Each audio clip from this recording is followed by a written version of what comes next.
بسم اللہ الرحمن الرحیم الحمد للہ رب العالمین والعاقبۃ للمتقین والصلاة والسلام علی اشرف الانبیاء والمرسلین وعلی آلہ واصحابہ اجمعین اما بعد۔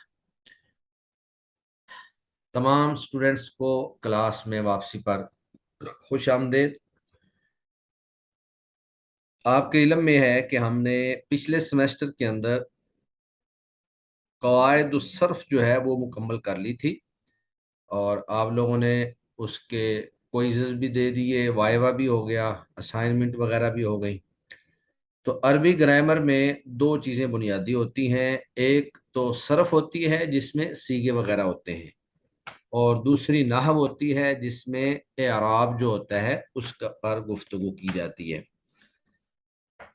اب میں آپ سے یہ ریکویسٹ کروں گا کہ ہم پڑھیں گے تو نحو، لیکن جو صرف آپ نے پڑھی ہے اس کو آپ نے بولنا نہیں ہے، بلانا نہیں ہے، کیونکہ علم النحو اور علم الصرف ان دونوں کو ملا کر پڑھا جاتا ہے، اور اس وقت تک آدمی صحیح گرامر جو ہے وہ نہیں پڑھ سکتا یا اس میں عبور حاصل نہیں کر سکتا جب تک یہ دونوں علوم جو ہیں اس کو ازبر نہ ہوں۔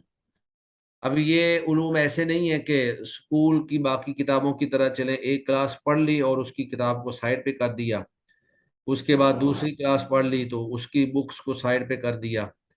یہ کتابیں پڑھنے کے بعد بھی قرآن مجید کی طرح، احادیث نبویہ کی طرح ان کو یاد رکھنا پڑتا ہے، کیونکہ یہ بنیادی کتابیں ہیں، ان سے بیس بنتی ہے۔ آگے جا کر قرآن مجید کے ترجمہ کے اندر، قرآن مجید کے اعراب کے اندر، احادیث مبارکہ کے اعراب کے اندر، اس کی عربی عبارت کے اندر ان کتابوں کی ضرورت پڑتی رہتی ہے مسلسل، تو یہ ہم چھوڑ نہیں سکتے ہیں، مسلسل جو ہے اسے قائم رکھنا پڑتا ہے۔ اب اس میں ایک صورت تو یہ ہو سکتی ہے کہ آپ لوگ خود جو ہیں کچھ نہ کچھ قواعد الصرف کا ساتھ ساتھ یاد کرتے رہیں، اور ساتھ ساتھ قواعد النحو کو ہم پڑھتے رہیں گے، اور دوسری صورت یہ ہو سکتی ہے کہ ہم یہاں پر قواعد الصرف کا کوئی تذکرہ ہی نہ کریں، آپ لوگ خود جو ہیں اس کو کچھ نہ کچھ ٹائم دیں، اور جو یاد کیا ہے وہ ازبر کرتے رہیں، اس کو ریوائز کرتے رہیں، کیونکہ اگلے سمیسٹرز کے اندر پھر دوبارہ سے کچھ کتابیں ایسی ہم پڑھیں گے جو صرف اور نحو دونوں پر مشتمل ہیں، یا دونوں کتابوں کو ملا کر پڑھیں گے، اگرچہ یہ دونوں علوم الگ الگ ہی ہیں۔ تو آج ہم انشاءاللہ جو آغاز کریں گے وہ قواعد النحو سے ہے، کیونکہ پچھلے سمیسٹر میں ہم نے قواعد الصرف جو ہے وہ مکمل کر لی تھی۔ قواعد الصرف نے الحمدللہ آخر میں جا کر بس ایک دو چیپٹر باقی تھے، لیکن وہ کوئی اتنے اہم نہیں ہیں۔ چیپٹر نمبر 25 تک ہم نے پڑھ لیا تھا، ناقص تک 25 تک، اور اس کے بعد ایک چیپٹر تھا جس میں اس میں جامد کے چند ایک جو ہیں وزن موجود تھے، یا پھر مصدر کا کچھ بیان تھا، تو اس کو فی الحال ہم چھوڑ رہے ہیں۔ تو اس سمیسٹر کے اندر ہم قواعد النحو جو ہے اس کو انشاءاللہ کمپلیٹ کریں گے، چونکہ پانچویں اور چھٹے سمیسٹر میں جا کر اجرا شروع ہو جاتا ہے تو اجرا کے لیے ضروری ہے کہ آپ کو نحو بھی مکمل یاد ہونی چاہیے، آپ کو صرف بھی مکمل یاد ہونی چاہیے۔ اگر ان دونوں میں سے کوئی ایک چیز بھی آپ کو یاد نہیں ہوتی ہے تو آپ سمجھ لیں کہ پھر آپ جو ہیں اجرا نہیں کر پائیں گے۔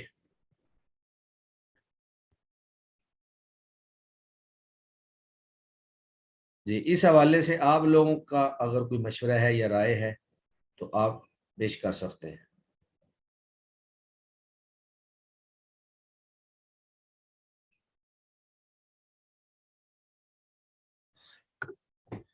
جی، بسم اللہ الرحمن الرحیم۔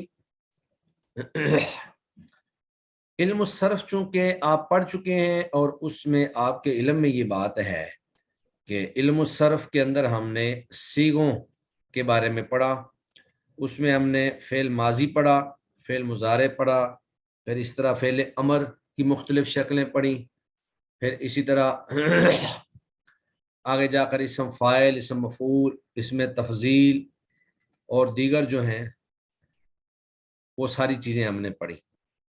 تو علم الصرف سے مراد وہ علم ہوتا ہے جس میں سیغوں کی پہچان ہوتی ہے اور ایک سیغہ سے دوسرا سیغہ بنانے کا طریقہ معلوم ہوتا ہے، جبکہ علم النحو وہ ہے جس میں کلمہ کے آخری حرف کا جو اعراب ہے وہ معلوم ہوتا ہے۔ مثلا کہ کوئی بھی کلمہ ہے جیسے زیدن ہے، جاء زیدن، رأیت زیدن، مررت بزیدن، اس میں کبھی زید پر پیش آ جاتی ہے، کبھی زید پر جو ہے وہ زبر آ جاتی ہے، اور کبھی اس پر زیر آ جاتی ہے۔ تو ہم نے یہاں یہ پڑھنا ہے کہ یہ زبر کب آتی ہے یا زیر کب آتی ہے یا پیش کب آتی ہے، یہ چیزیں جو ہیں یہ علم النحو کے اندر معلوم ہوتی ہیں۔ تو نحو کا معنی بھی کنارہ ہوتا ہے، نحو کنارے کو کہتے ہیں۔ تو کلمہ کا جو آخری حرف ہوتا ہے وہ گویا کہ ایک کنارہ ہی ہوتا ہے، ایک سائڈ پہ ہوتا ہے، آخر میں جا کر ہوتا ہے، طرف میں ہوتا ہے۔ تو اس کا جو اعراب ہے اس کی مکمل تفصیلات جو ہیں وہ علم النحو کے اندر ہم پڑھیں گے۔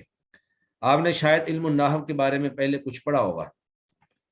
جی، علم النحو کے بارے میں آپ لوگوں نے کیا کچھ پڑھا ہے؟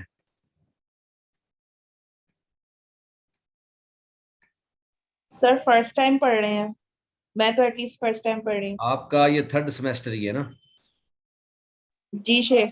آپ نے فرسٹ ٹائم پڑھنا ہے، ٹھیک ہے، یعنی تھرڈ والے جتنے بھی لوگ ہیں سب نے فرسٹ ٹائم پڑھنا ہے۔ ابھی اصل میں کچھ لوگ جو ہیں وہ آئے ہیں ففتھ سیمیسٹر سے، تو ان کا جو تھرڈ سیمیسٹر تھا وہ رہ گیا تھا، اس لیے وہ یہاں پر آ کر پڑھیں گے۔ جیسے یہ حماد رفیع صاحب ہیں۔ جی حماد رفیع صاحب، آپ نے علم النحو کا کیا کچھ پڑھا ہے؟ السلام علیکم ورحمۃ اللہ۔ جی جی السلام علیکم ورحمۃ اللہ۔ وعلیکم السلام ورحمۃ اللہ۔ آپ لوگوں نے علم النحو کا کتنا پڑھ لیا تھا؟ کتنے سبجیکٹ پڑھ لیے تھے یا پوری کتاب پڑھ لی تھی؟ تو پوری کتاب ہوگی، نحو کی بھی صرف کی بھی ایک دفعہ۔ آپ تو میرا شاید اس سے پچھلے سیمیسٹر میں میرے پاس ہی پڑھ رہے تھے نا؟ ہاں جی سر، جی سر۔ ہاں، چلیں آپ لوگوں کی ریویژن ہو جائے گی، اور یہ چونکہ جی باقی سارے لوگ جو تھرڈ سیمیسٹر والے ہیں وہ فرسٹ ٹائم ہی پڑھ رہے ہیں، تو جی آپ سر، لوگوں ہم کی نے تو سر ریویژن اجرا میں جی لاسٹ سیمسٹر میں، جی لاسٹ سیمسٹر میں ہم لوگ تو اجرا کر رہے تھے ففتھ میں۔ ہاں جی، اجرا کر رہے تھے، بالکل ایسے ہی ہے۔ چلیں، آپ کا چونکہ یہ سیمیسٹر مس ہو گیا تھا آپ لوگوں کا، تو وہ انہوں نے شاید اس لیے اس میں ڈال دیا ہے۔ تو بہر یہ دو ایسے علوم ہیں جو بار بار ان کا جو ہے ان کو پڑھنا بھی پڑتا ہے اور ان کی ریویژن بھی کرنی پڑتی ہے۔ تو جو لوگ یہ ففتھ سیمیسٹر سے آئے ہیں وہ نا اپنے نام کے آگے ذرا 5 لکھ دیں، تاکہ اندازہ ہو کہ وہ کتنے لوگ ہیں اور کون کون سے لوگ ہیں۔ آپ لوگ جو یہاں پہ جوائن کرتے ہیں تو اپنے نام کے ساتھ ففتھ 5 جو ہے وہ لکھ دیا کریں، شروع میں یا آخر میں، ٹھیک ہے؟ چلیں جی، اب ہم شروع کرتے ہیں انشاءاللہ علم النحو کو۔ تو جیسا کہ میں نے پہلے بھی بتایا کہ علم الصرف جو ہے وہ صیغوں کو بنانے اور صیغوں کو پہچاننے کا علم اس سے ہوتا ہے، جبکہ علم النحو میں آخری اعراب کا علم ہوتا ہے کہ جب بھی کوئی جملہ بنایا جاتا ہے اس میں اسم، فعل، حرف، یعنی کلمہ جو ہے نا، کلمہ کی 3 قسمیں ہوتی ہیں، اسم، فعل اور حرف۔ تو جملہ جو ہوتا ہے وہ ان تینوں سے ہی جڑ کر بنتا ہے، اس کے علاوہ کوئی اور چیز نہیں آتی جملے میں۔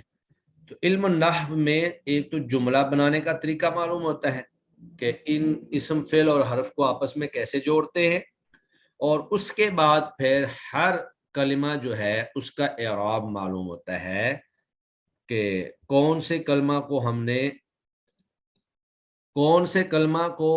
نے پیش دینی ہے، کون سے کلمہ کو ہم نے زبر دینی ہے، اور کون سے کلمہ کو ہم نے زیر دینی ہے۔ تو علم النحو کی تعریف سب سے پہلے ہم پڑھتے ہیں، علم النحو کی تعریف۔ نحو وہ علم ہے جس کے ذریعے سے اسم، فعل اور حرف، اسم نام کو کہتے ہیں، اور اس کی تفصیلی تعریف آپ علم الصرف میں پڑھ چکے ہیں کہ اسم سے مراد وہ کلمہ ہے جو اپنا معنی خود بتائے اور اس کے اندر کوئی زمانہ نہ پایا جائے. اسم سے مراد وہ نام ہے، وہ کلمہ ہے جو اپنا معنی خود بتائے اور اس میں کوئی زمانہ نہ پایا جائے، جیسے رجل، علم. جبکہ فعل جو ہے یہ کام کو کہتے ہیں، اور فعل سے مراد وہ کلمہ ہے جو اپنا معنی خود بتائے اور اس میں تینوں زمانوں میں سے کوئی زمانہ موجود ہو.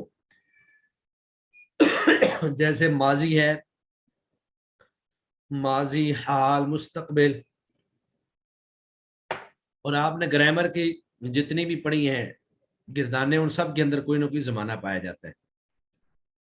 اور حرف وہ کلمہ ہوتا ہے جو اپنا معنی خود نہ بتائے،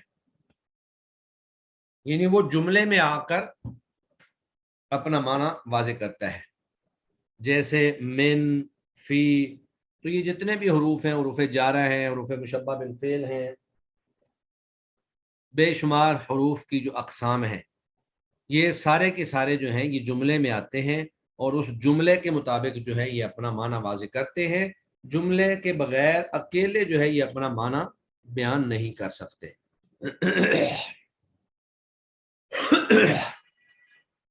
تو علم النحو وہ علم ہے جس کے ذریعے اسم، فعل اور حرف کو ایک دوسرے سے جوڑنے کا طریقہ اور ان کے آخری حرف کی حالت، یعنی آخری حرف جو ہے اس کی حالت معرب و مبنی ہونے کے اعتبار سے معلوم ہو.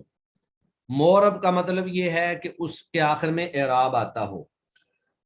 اصل میں جو اسماء ہیں یا افعال ہیں ان کی دو قسمیں ہیں. بعض اسماء اور افعال ایسے ہوتے ہیں جو معرب ہوتے ہیں، یعنی عامل کے آنے سے ان کا آخری حرف جو ہے وہ بدلتا رہتا ہے، جیسے جاء زید، رأیت زیدا اور مررت بزید. اور بعض ایسے ہوتے ہیں کہ جن کو مبنی کہتے ہیں، ان کا آخر جو ہے وہ عامل کے آنے سے نہیں بدلتا، جیسے جاء ھذا، رأیت ھذا، مررت بھذا. وہ تینوں صورتوں میں مبنی رہتے ہیں، یعنی جامد رہتے ہیں، ان کا اعراب تبدیل نہیں ہوتا، اس کو مبنی کہتے ہیں. اور آخری حرف کی حالت معرب و مبنی ہونے کے اعتبار سے معلوم ہو. تو یہ گویا کہ دو چیزیں ہیں اس میں. علم النحو کی تعریف میں دو چیزیں ہیں. ایک تو یہ ہے کہ اسم، فعل اور حرف کو جوڑ کر جملہ بنانے کا طریقہ معلوم ہوتا ہے، یعنی ان کو جوڑنے کا طریقہ معلوم ہوتا ہے کہ پہلے کیا چیز آئے گی پھر کیا آئے گی. عام طور پر اگر جملہ فعلیہ ہو تو پہلے فعل آتا ہے پھر فاعل آتا ہے، اور اگر جملہ اسمیہ ہو تو پہلے اسم آتا ہے اور اس کے بعد پھر اسم بھی آ جاتا ہے اور فعل بھی آ سکتا ہے، دونوں ہی آ سکتے ہیں. یہ ساری چیزیں انشاءاللہ ہم آگے جا کر پڑھتے جائیں گے. ابھی صرف میں آپ کو اشارے کر رہا ہوں تاکہ یہ چیز آپ کو واضح طور پر سمجھ آ جائے. اس کے بعد دوسری چیز ہے علم النحو کا موضوع.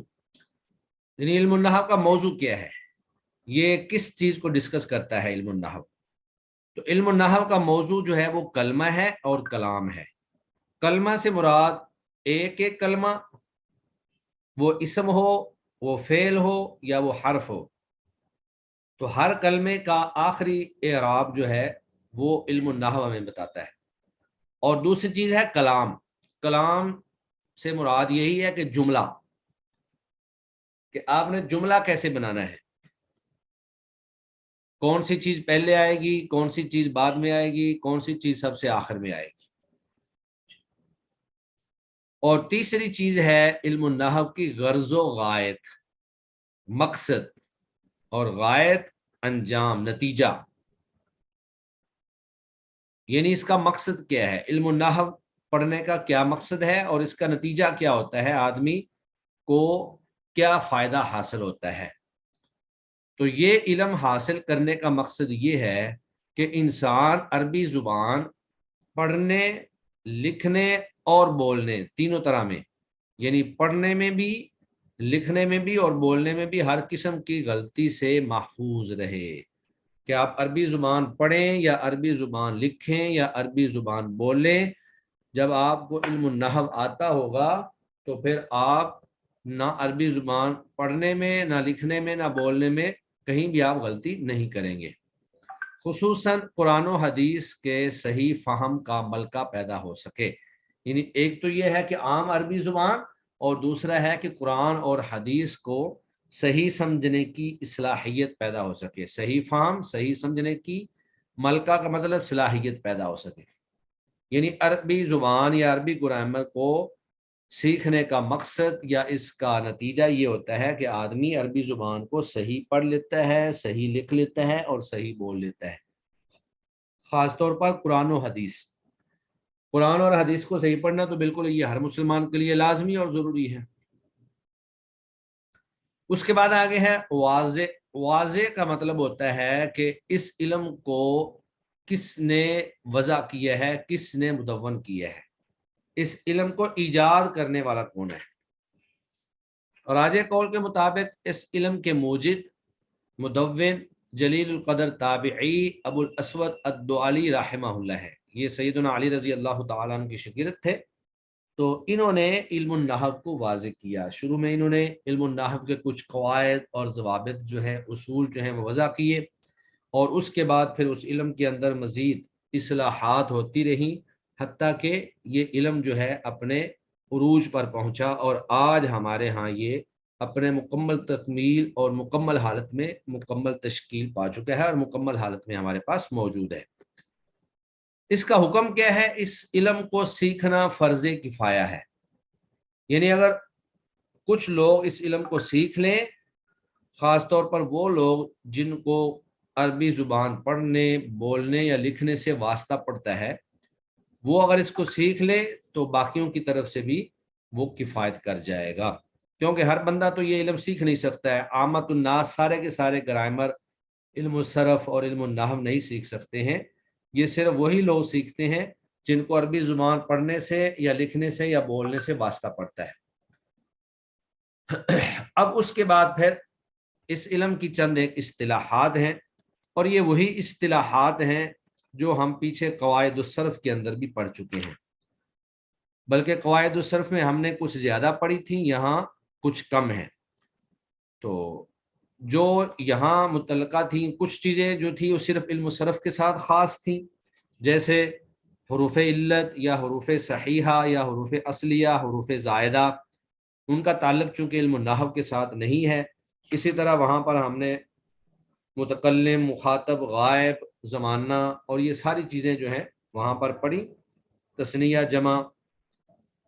تو چونکہ وہ چیزیں ساری کی ساری جو ہیں صرف سے متعلق تھیں، اس لیے وہ یہاں پر بیان نہیں کی جائیں گی، یہاں پر صرف وہی بیان کی جائیں گی چیزیں جو نحو سے متعلق ہیں یا جن کی نحو کے اندر ضرورت پڑتی ہے، صرف کے اندر، ہاں صرف کے اندر بھی پڑتی ہے۔ تو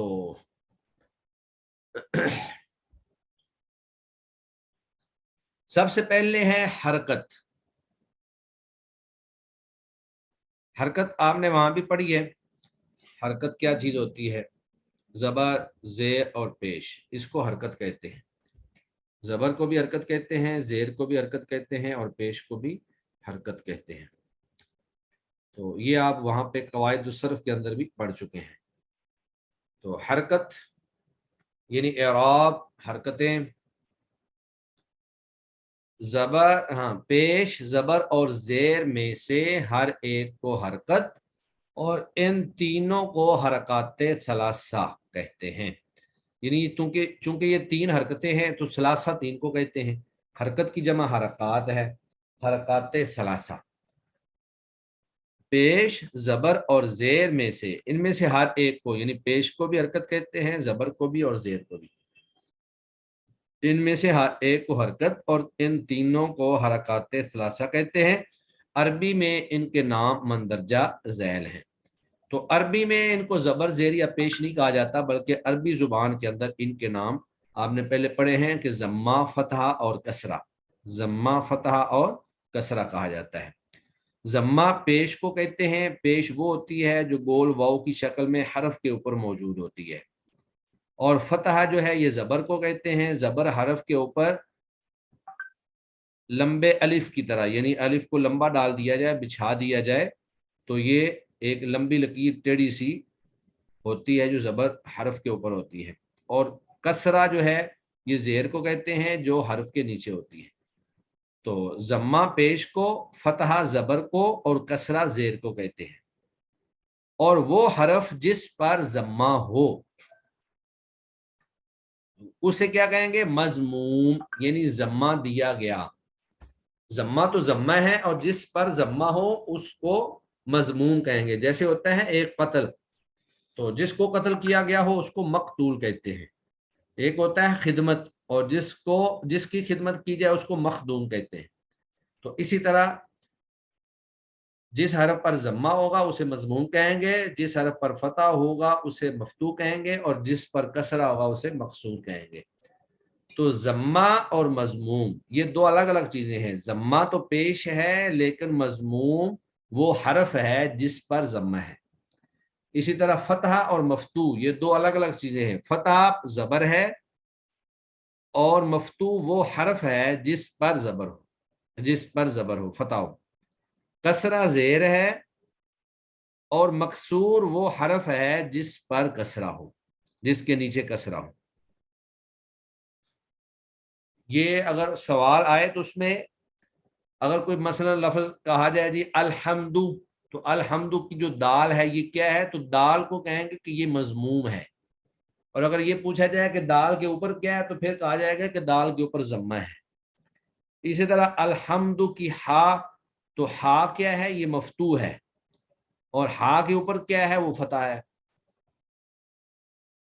تو اس انداز میں ان کو بیان کیا جاتا ہے. اس کے بعد پھر آگے ہے تنوین.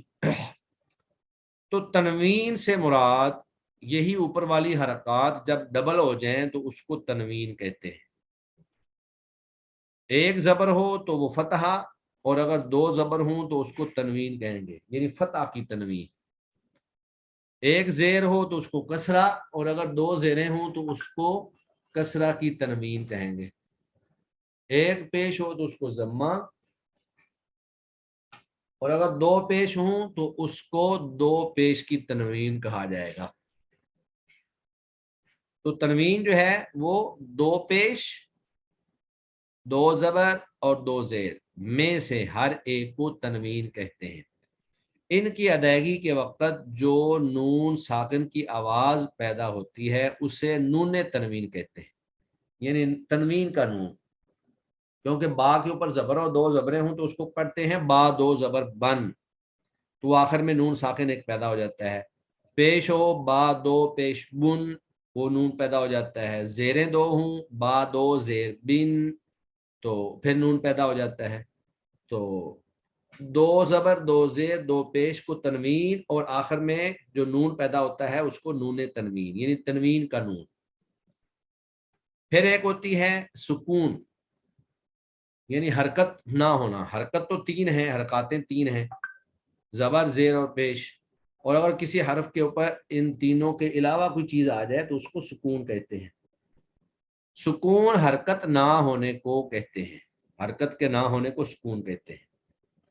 اور اس کی علامات یہ ہیں. یہ ہمارے ہاں عموماً پاکستان میں یہ جو آخری علامت ہے یہ والی یہی مستعمل ہے، لیکن سعودی عرب سے جو عربی کتابیں چھپ کر آتی ہیں ان کے اندر یہ دیگر علامات بھی موجود ہیں.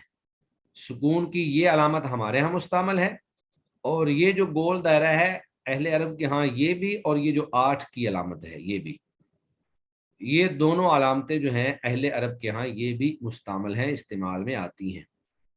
تو سکون سے مراد وہ حرف جس پر حرکت نہ ہو. تو جیسے پیچھے گزرا تھا کہ زبر جس حرف پر ہو، یعنی فتح جس پر ہو اس کو مفتوح، جس پر ضمہ ہو اس کو مضموم. تو جس حرف پر سکون ہو اس کو ساکن کہتے ہیں، جس حرف پر سکون ہو اس کو ساکن کہتے ہیں. اس کے بعد ہے تشدید. تشدید ایک حرف کو دو بار، یعنی ایک بار سکون اور ایک بار حرکت کے ساتھ پڑھنے کو تشدید کہتے ہیں. تو جو بھی حرف مشدد ہوتا ہے وہ دراصل دو حرف ہوتے ہیں، اور دونوں حرفوں کو ایک دوسرے میں ادغام کر کے ان کو مشدد بنا دیا جاتا ہے. جیسے اب با سے ابا، اب با سے ابا. اور اسی طرح مددن سے مدن. تو یہ دو حرف ہوتے ہیں جو پہلا ساکن ہوتا ہے اور دوسرا متحرک ہوتا ہے، دونوں کو ملا کر ایک ہی حرف بنا دیا جاتا ہے، پڑھنے میں وہ ایک ہی آتا ہے، لیکن اس کے اوپر جو دیر لگتی ہے وہ 2 حرفوں کے برابر ہوتی ہے۔ جیسے اب، اگر صرف زبر ہو تو وہ آبا ہو جائے گا، آبا، اور یہ ہے ابا۔ اسی طرح مدن، مدن، اگر شد نہ ہو تو مدن، اور اگر شد آ جائے تو مدن۔ تو وہ ایسے ہی ہے کہ جیسے آپ نے 2 حرف پڑھے۔ تو تشدید ایک حرف کو 2 بار پڑھنے کو تشدید کہتے ہیں، اور جس حرف پر تشدید ہو ایسے حرف کو مشدد کہتے ہیں، جیسے محمد میں دوسرا میم، تو یہ محمد اصل میں محمد بن جاتا ہے۔ اب یہی جو ہم نے پڑھا ہے اسی سے متعلق چند ایک سوالات ہیں۔ یہ سوالات ابھی میں کچھ آپ کو بتا دیتا ہوں، باقی آپ انشاءاللہ ان کوشچنز کو آپ کل اچھی طرح سے حل کر کے لائیں گے، اور میں پہلے سبق لیسن کے شروع میں ابتدا میں آپ سب سے سنوں گا، اور اس کے بعد ہم آگے نیو لیسن جو ہیں وہ پڑھیں گے۔ سب سے پہلے ہے علم نحو کی تعریف بیان کریں۔ علم نحو کی تعریف بیان کریں۔ تو علم النحو کی تعریف ہم نے ابھی اوپر پڑھی ہے کہ علم النحو سے مراد وہ علم ہے جس کے ذریعے اسم، فعل اور حرف کو جوڑنے کا طریقہ معلوم ہوتا ہے، اور ہر حرف کے ہر کلمہ کے آخری حرف کی حالت معرب یا مبنی ہونے کے اعتبار سے معلوم ہوتی ہے۔ 2 چیزیں ہوتی ہیں۔ دوسرا کوشچن ہے حرکات ثلاثہ کسے کہتے ہیں؟ تو حرکات ثلاثہ تینوں حرکات کو کہتے ہیں، زبر، زیر اور پیش کو، اور عربی زبان میں ان کے نام ہیں ضمہ، فتحہ اور کسرہ۔ تشدید اور مشدد کسے کہتے ہیں؟ تشدید کہتے ہیں ایک حرف کو 2 بار پڑھنا، اور اس کی علامت جو ہے وہ 3 ڈنڈے اوپر کو کھڑے ہوتے ہیں، جس طرح یہ لفظ محمد میں میم کے اوپر لکھا ہوا ہے۔ اور مشدد وہ حرف ہوتا ہے جس پر تشدید ہو، مشدد وہ حرف ہوتا ہے جس پر تشدید موجود ہو۔ اس کے بعد آگے ہے قوسین میں دیے گئے الفاظ میں سے مناسب لفظ سے خالی جگہ پر کریں۔ یعنی خالی جگہ دی ہوئی ہے اور آگے جا کر 3 کلمات دیے ہوئے ہیں، 3 آپشن دیے ہوئے ہیں، تو آپ نے ان تینوں آپشنز میں سے کوئی ایک آپشن جو ہے وہ خالی جگہ پہ رکھنا ہے۔ تو علم نحو کا موضوع ڈیش ہے۔ اب پہلا آپشن ہے کلمہ۔ کیا علم النحو کا موضوع کلمہ ہے؟ نہیں، صرف کلمہ نہیں ہے۔ دوسرا آپشن ہے کلام۔ کیا علم النحو کا موضوع کلام ہے؟ نہیں، صرف کلام نہیں ہے، بلکہ کیا ہے، علم النحو کا موضوع کلمہ اور کلام دونوں ہے۔ علم النحو کا موضوع کلمہ اور کلام دونوں ہے، تو گویا کہ آخری آپشن جو ہے وہ یہاں پر ہم خالی جگہ پہ رکھیں گے، وہ صحیح جواب ہے۔ دوسرا کوشچن یہ ہے کہ 2 پیش، 2 زیر اور 2 زبر میں سے ہر ایک کو ڈیش کہتے ہیں۔ کیا کہتے ہیں؟ اس کو سکون کہتے ہیں، یا اس کو تنوین کہتے ہیں، یا اس کو تشدید کہتے ہیں۔ 2 زبر، 2 زیر، 2 پیش کو سکون تو نہیں کہتے، نہ ہی اس کو تشدید کہتے ہیں، اس کو کہتے ہیں تنوین۔ تو تنوین کا آپشن جو ہے یہاں پہ لگائیں گے۔ 2 زبر، 2 زیر، 2 پیش کو تنوین کہا جاتا ہے۔ نمبر 3، جس حرف کو 2 بار پڑھا جائے اسے ڈیش کہتے ہیں۔ کیا کہتے ہیں؟ مشدد کہتے ہیں، یا ساکن کہتے ہیں، یا مکسور کہتے ہیں۔ ساکن بھی نہیں کہتے، مکسور بھی نہیں کہتے۔ مکسور تو اس حرف کو کہتے ہیں جس کے نیچے زیر ہو، اور ساکن اس کو کہتے ہیں جس پر سکون ہو، لیکن مشدد وہ ہوتا ہے جس کو 2 بار پڑھا جائے، لہذا اس حرف کو ہم مشدد کہیں گے۔ اس کے بعد 5واں سوال ہے مندرجہ ذیل قرآنی کلمات کو پڑھیں اور ضمہ، فتحہ، کسرہ، تنوین، سکون اور تشدید کی پہچان کریں۔ اب اس میں یہ جو ہمارے 3rd سیمیسٹر کے لوگ ہیں جنہوں نے ابھی علم النحو کو پہلے نہیں پڑھا ہوا ہے، وہ لوگ جو ہیں یہ ابھی چند ایک کلمات پڑھیں گے۔ میں آپ سے پوچھتا ہوں جی، سب سے پہلے محمد سرمد، آپ بتائیے رب العالمین، رب العالمین میں را کے اوپر کیا ہے اور را کیا بنے گی، یا با کے اوپر کیا ہے اور با کیا بنے گی؟ محمد سرمد جی آپ موجود ہیں؟ سرمد جی سر. جی آپ بتائیے را کے اوپر کیا ہے؟ سر را کے اوپر فتح ہے. آپ کا 3rd سیمسٹر ہی ہے نا؟ جی. ہاں، اور پھر را کیا بن جائے گی؟ را مفتوح. مفتوح، ٹھیک ہے. با کے اوپر کیا ہے؟ با کے اوپر تشدد ہے اور اس ہاں، پہ وہ بن جائے تشدید گی بھی ہے اور ضمہ تشدید. بھی ہے. زمہ بھی تو با کو مشدد. کیا کہیں گے؟ تو یہ اس کو دمہ بھی. مشدد بھی کہیں گے اور مضموم بھی کہیں گے، دونوں مشدد جی مضموم. سر، مضموم اور مشدد. ٹھیک ہے. آگے الف کے اوپر کچھ نہیں ہے، یہ خالی ہے. اس کے بعد ہے جی. لام کے اوپر کیا ہے؟ لام کے اوپر سکون. سکون ہے، اور لام کیا ہوگا پھر؟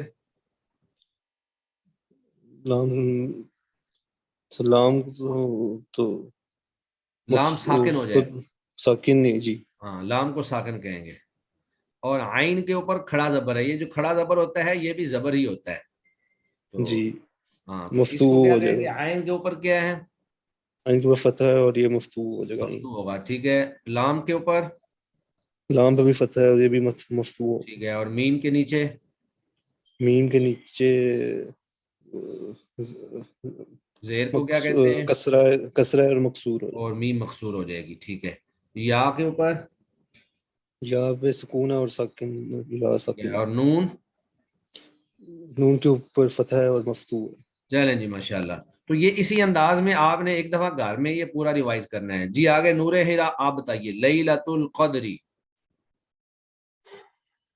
سر لام پہ فتحہ ہے، لام مفتوح. ٹھیک ہے. یا پہ سکون ہے، یا ساکن. لام پہ فتحہ ہے، لام مفتوح. تا پہ غمہ ہے، تا مضموم. ٹھیک ہے. لام پہ سکون ہے، لام ساکن. قاف پر فتحہ ہے، قاف مفتوح. دال پر سکون ہے، دال ساکن. اور را پہ کسرہ ہے، را مکسور. چلے ماشاءاللہ. جی آگے عمارہ شاہد، آپ الخالق. جی شیخ. الف پر فتحہ ہے، یہ مفتوح ہے. ٹھیک ہے. اور لام پر لام پر سکون ہے اور یہ ساکن ہے. جی. اور جو خاء ہے اس کے اوپر فتحہ ہے اور یہ مفتوح ہے. اور جو لام ہے وہ اس پہ کسرہ ہے، یہ مکسور ہے. اور جو ہے قاف اس کے اوپر ضمہ ہے اور یہ مضموم ہے. جی ٹھیک ہو گیا. چلیں جی آگے ہیں دانیال آدم. جی شیخ. جی. سین پہ جو ہے وہ کسرہ ہے، اس لیے سین مکسور ہے. نون پہ فتحہ ہے تو نون مفتوح ہے. ہاں. اور تا پر جو ہے وہ ضمتین کی تنوین ہے تو تا کو ہم منون کہیں گے. منون کہیں گے. چلے ماشاءاللہ. جی آگے ارم ولی. ارم ولی موجود ہیں؟ کرن جبین آپ بتا دیں. محمد الرسول اللہ. میم کے اوپر ضمہ ہے، اس کو ہم مضموم کہیں گے. ہا کے اوپر فتحہ ہے، اس کو مفتوح کہیں گے. پھر میم پہ فتحہ بھی ہے اور تشدید بھی ہے، اس کو مشدد مفتوح کہیں گے. ٹھیک ہے. دال کے اوپر تنوین ہے، ضمہ، اس کو منون کہیں گے. ٹھیک ہے. اور را کے اوپر تشدید اور فتحہ ہے، اس کو مشدد مفتوح کہیں گے. ٹھیک ہے. سین کے اوپر ضمہ ہے، اس کو مضموم کہیں گے. جی. جی. واو کے اوپر سکون ہے، اس کو ساکن کہیں گے. لام ضمہ مضموم. اور لام کے اوپر تشدید ہے، اس کو مشدد کہیں گے. ساتھ اس کے اوپر کھڑی زبر ہے. ہا کے نیچے کسرہ ہے، اس کو مقصور کہیں گے. چلیں ماشاءاللہ، بارک اللہ فیک. جی آگے ہیں لائبہ جاوید. جی شیخ. الف کے اوپر فتحہ ہے، یہ مفتوح ہے. لام کے اوپر تشدید ہے اور ساتھ کھڑا زبر ہے جو کہ فتحہ ہے. تو یہ مفتوح بھی ہوگا اور مشدد بھی ہوگا. ہا کے اوپر ضمہ ہے، یعنی یہ مضموم ہے. پھر جو ہے صاد کے اوپر جو ہے تشدید ہے، یعنی یہ مشدد ہے اور اوپر فتحہ بھی ہے تو یہ مفتوح ہے. پھر میم کے اوپر فتحہ ہے اور یہ مفتوح ہے. اور پھر د کے اوپر ضمہ ہے اور یہ مضموم ہے.